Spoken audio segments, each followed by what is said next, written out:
Good evening, everyone. Today is the first day of 2024, the first trading day of the year, and I'm going to do a market review. So, as you see, Tuesday, big down close candle is left and trading beneath, these relative equal lows. If you go to the 4 hour, you see how it's relatively equal. And on the daily chart, that is a short-term low there. Weekly chart, that's the high of a bullish fair value gap. Okay, so right now, I'm not dismissing the idea of higher pricing. I think that we're going to see lower pricing this year or next year, and I'm talking about like real lower pricing, like a lot, very very low. Um, but right now, as of now, I haven't dismissed the idea of higher pricing. So the reason being, if I go on like NDX, okay, we are near that high. We're not above all-time highs yet. So I think there's still space to go higher. Obviously, it's not like we're in an all-time high, and I wouldn't mind seeing a trade higher here this year. Okay, so I'm not like this isn't a market structure. I don't know if this is a market structure shift. Again, I think it's a bit too early to tell. It could be coming back inside this weekly fair value gap to create more liquidity up here and then trade lower. It will depend how much time we spend inside this gap uh, for me to get a better idea whether or not we're going to go through it. Okay. For what happened today, so I want to talk about the Asia and London session before I go in depth on New York. I want to touch over this real quick. But last night before I went to sleep, the time up here is 19:02 at 7 o'clock.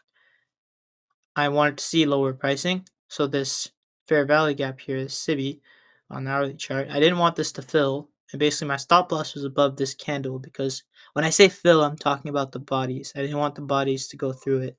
So I can trust having a tight stop loss here just above that order block in case it wicks out of there. That's coloring outside the lines and I'm allowing for that.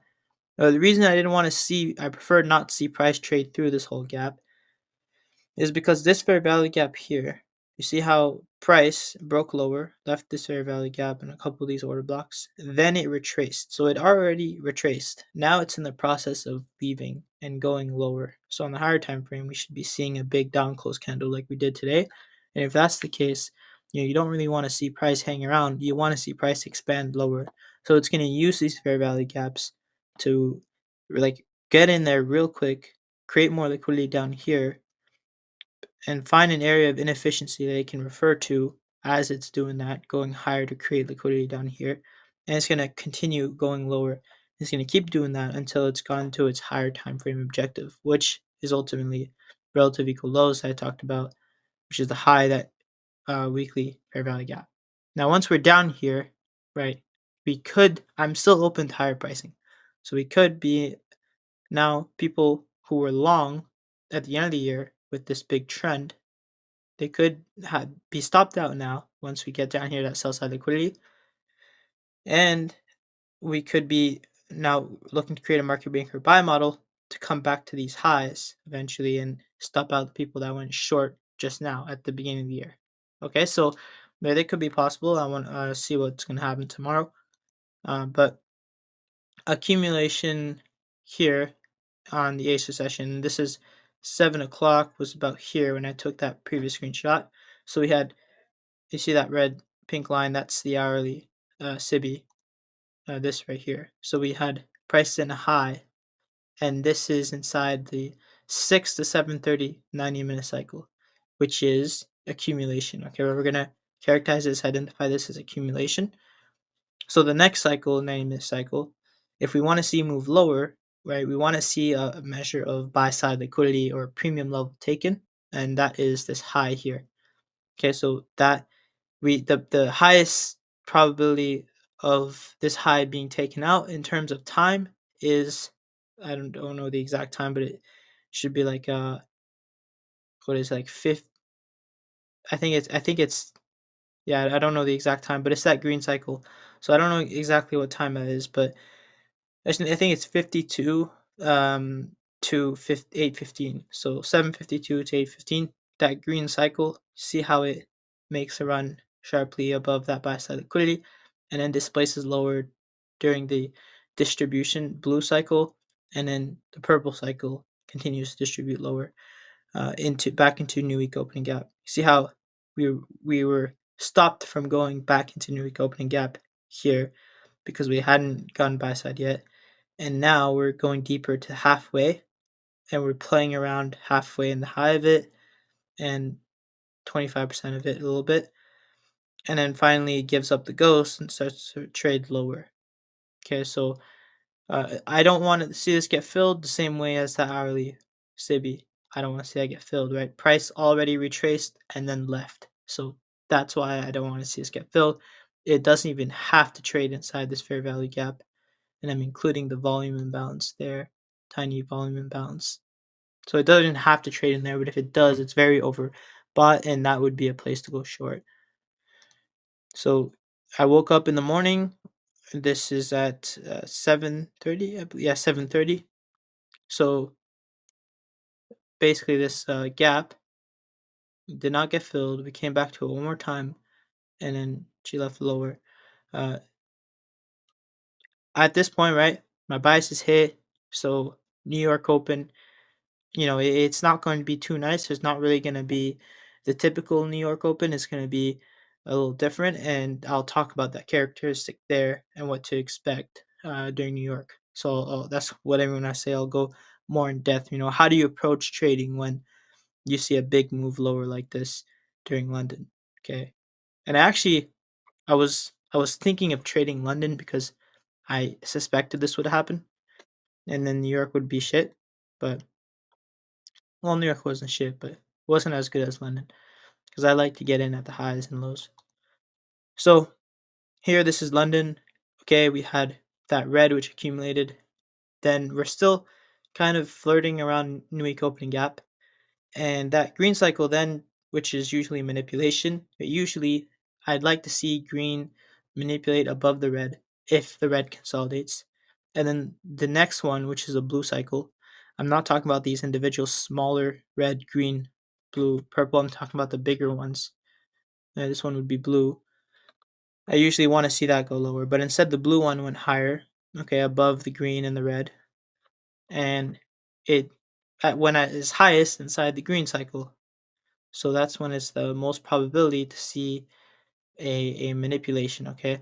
And this in this case was a manipulation reversal. So manipulation was really just the red and the green, and then a reverse in the green created this fair value gap, okay? And then that's an institutional overflow drill. This is right here. This would be that gap that I would not want to see get filled. Another institutional overflow drill, and right at the low of that hourly fair value gap. So if I really wanted to time my entry perfectly and be a day trader, so I would have gone in at 3 a.m. I would have looked for a breaker inside 3 a.m. and preferably inside the blue cycle to take, and then look for this breaker here, fair value gap, distributing, doing the blue and the purple. Okay, underneath new week opening gap, now using it as resistance. Because now we're in the morning session, and at 6 a.m., that's when the New York morning session opens up. There is redistribution from London distributing lower right away, and then we use the green cycle to consolidate. Okay, and then 9:30 open, runs higher. That's the Judas swing. Well, actually, it's not really 9:30 that does Judas swing, but then it distributes down to sell side liquidity, which is the bias.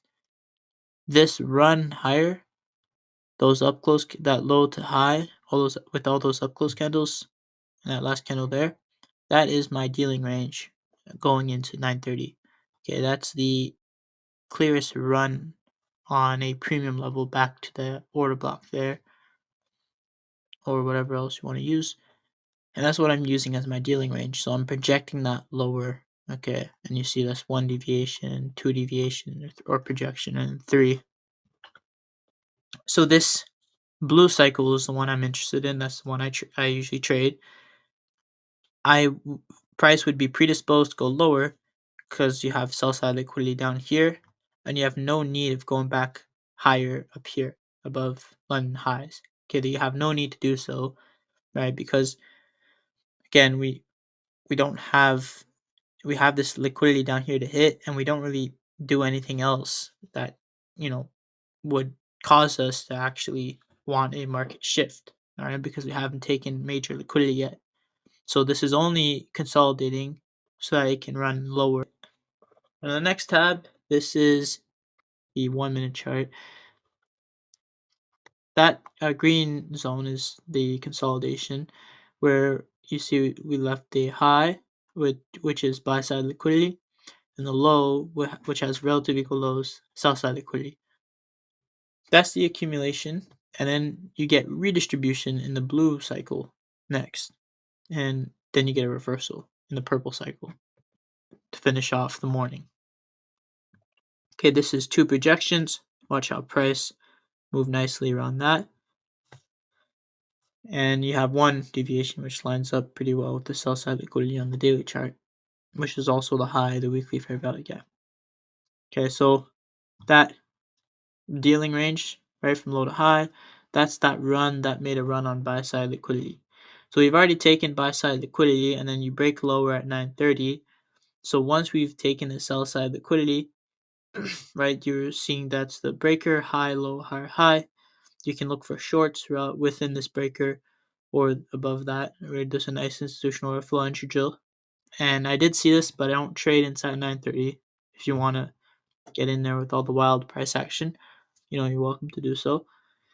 And you could find ideas to go short all up in here, and it just breaks lower. And then the third quarter, which I usually like to see that be distribution, instead is accumulation. So we reaccumulate and redistribute lower down to two projections after trading to sell side liquidity. All right. So again, manipulation after trading higher above buy side liquidity in the Q1, distribution Q2 with the 9:30 open, Q3 more accumulation, Q4 redistribution. Then you have a reversal. Then it goes to distribution, redistribution, redistribution, all throughout the rest of the morning. So at the time, I was expecting. If you look at this picture, so at the time, what I was actually expecting, I was watching the Nasdaq and the Dow, and I saw the Dow and also the S&P had both raged higher. Okay, so when I saw that and I saw Dow and ES both making higher lows compared to Nasdaq, I was like, okay, Nasdaq, I want you to catch up. I want to see, right, the Nasdaq want to go higher now with the Dow and the S&P. That's what I was thinking because I was seeing the accumulation, and instead of seeing manipulation inside the red, I was seeing accumulation, and the manipulation I was seeing it in the green. So, like you would usually see most of the time when there's highest quality, accumulation, manipulation, distribution in the blue, and then reversal or redistribution in the purple. So, the reason being why I was seeing it this way, why I was seeing this move lower in green as oversold, even though the sell side liquidity was just down here, and I was ignoring the sell side liquidity, was because I was trying to force the micro 22-minute cycles. I was trying to force them to work without paying attention to the bigger cycles, okay, the bigger 90-minute cycle and the morning session within itself. So what happened here is this candle closed a little higher, and the next candle went lower, and then the next candle went higher, and it created an order block and a smaller gap on the 30-second chart. So you can see that right there. And I don't know if I can zoom in on that. Okay, well I can't really zoom in, but it's those candles here. You can see that right there, right at the Q3. And I went long, but it didn't work, and it went down his sell side liquidity. And to be honest, I now see how I should not want to go long there. I am still trying to get good at trading inside continuations, and I'm usually trying to pick reversals, and the reversal didn't line up with my kill zone, and it was instead a continuation. I should have been if I even wanted to trade this morning, it shouldn't have been at that time, and it should have been a continuation. All right, so the better time was in the afternoon because once this just kind of tanked lower, the afternoon had pretty good price action. But yeah, that's all I had to say for the morning. Once again, right, when you see consolidation and you see that you're still wanting to go lower to hit a higher time frame level, and you've traded above that buy side liquidity and 930 dips lower, don't see this as a Judas swing. Okay, the Judas swing was that previous move higher above the previous cycle's high. Okay, so always look at it this way. When you're trading, I should always be looking to trade to the previous cycle high or low. And in this case, by the time my kill zone comes at 945, I've already traded we've already traded above and below the previous cycles, high and low. And so there would be no reason to look for a trade back to, back to these highs. Okay. And instead, you'd be looking at the higher time frame, which is what I should have done. The higher time frame, again, predisposed to go lower with the reaccumulation to hit down to the sell side liquidity. So in the afternoon, you get the red cycle, which is a lunch, and there is accumulation with the reversal at 10:30 to the end of lunch. That to those two cycles, that's consolidation. Okay, what I'm seeing once I come to 1:30, which is 1:30 to 3 is usually when I trade the afternoon, um, is that pricing is back to a discount. Okay, and now this gap here, while yeah, some people could say, okay, this is a nice gap. This resembles a 2022 model. Trade sell side here, and we're back in this bullish fair value gap. Okay, the thing is though that there's a nice gap here, and if you draw out that gap right there, that down close candle, they kind of collide with each other, and that creates a balanced price range. So basically, that if you look at this down close candle, it's been coupled with an up close candle. So that means that both these candles here are balanced. Okay, they've offered sell side to well, this candle at least has been offered sell side, and this up close candle offering it buy side. So this candle is completely balanced. That means that gap, that red zone, is a balanced price range. Now it's still inefficient, so we don't ignore it. Price can still refer to it. But what this tells me is if price comes back in here, if it wants to go higher, if this is a 2022 model and it wants to go higher, this should be extremely bullish as support, and price should be very oversold if it gets into this. So the fact that it closes into it and fills it completely tells me that okay, we have business lower. Okay, like this just price should not close beneath a balanced price range if it wants to keep going higher. It only did that because it still needs to go lower. So what happens? You come back into it, 130 opens up, distributes lower. So this was accumulation, redistribution. So I got it right in the afternoon, and you reverse at the end of the day back to the inverse fair value gap. All right, so when 130 came, I was already looking at lower pricing. I was looking at a 2022 model instead now to go short instead of long. So the next one, this is where into Q2, close to 14 o'clock, I take the short here right at the Q2 open. And so what I'm seeing is that we reverse at the end of lunch, then we accumulated a little bit, and we started moving lower a little early, but I caught it at the Q2 open. Right, so I wasn't on in front of my desk. I was driving, and I was on my phone when I was taking trades, not doing both at the same time. But um, um, so I missed a bit of the move, but it's okay because it wasn't really.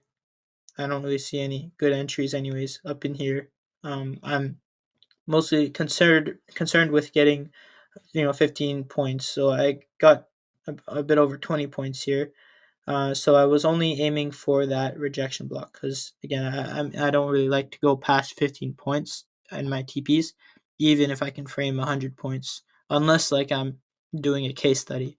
If I'm paper trading and I'm trying to trade these cycles here, I don't really like to hold them. If I'm scalping, that is, I don't really like to hold them for more than 15 points. So I got a bit over 20 points. That's really good for me. So that's why I'm only aiming for the high of the rejection block. What the rejection block is it's a wick like this. So this is a 5-minute rejection block. Back on the other picture, this here is a 15-minute wick. So this would be a 15-minute rejection block.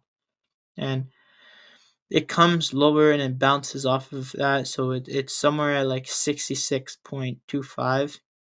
No, I know, 690.25. So like I don't know where the 5-minute body closes, but like that 15-minute candle, right?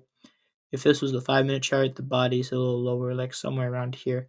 So I was aiming for the body and not the low of the previous AM cycle, right? And then that's why you see a little bounce from that, and it continues going lower. And after that, I really didn't care what would happen.